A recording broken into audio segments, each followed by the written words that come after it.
រីកក្នុងយន្តហងខ្ញុំមិនចង់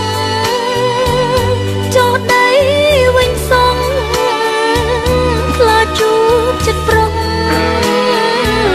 មិនស្មងនឹងខ្ញុំនឹងយំអមួយជីវិតខ្ញុំខ្លាចហើយស្នេហ៍ក្បត់ចិត្តមួយជីវិតខ្ញុំសូមស្មាលាខ្ញុំនៅលើមេឃអាចភ្លេចទុកបានទុកខ្ញុំទាំងប៉ុន្មានរលីតាមខ្យល់អងខ្ញុំបំរើភ្ញៀវក្នុងយន្តហោទាំងស្រីទាំងប្រុសដែលស្មងចិនដាគ្មាននរណាឲ្យខ្ញុំឈឺចិត្តធ្វើឲ្យខ្ញុំភ្លេចនឹកភ្លេចគិតរឿងជីវិតដែលប្រោះក្បត់ខ្ញុំ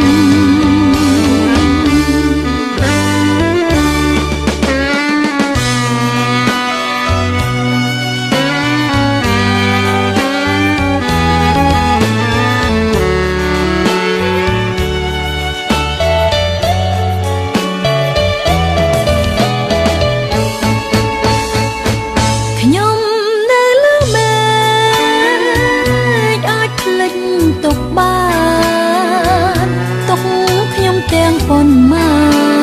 នរលីតាមខ្យល់អងខ្ញុំបំរើភ្ញៀវក្នុងយន្តហោទាំងស្រីទាំងប្រុសដែលស្មងចិនដាគ្មាននរណាឲ្យខ្ញុំឈឺចិត្តធ្វើឲ្យខ្ញុំភ្លេចនឹកភ្លេចគិតរឿងជីវិតដែលប្រោះក្បត់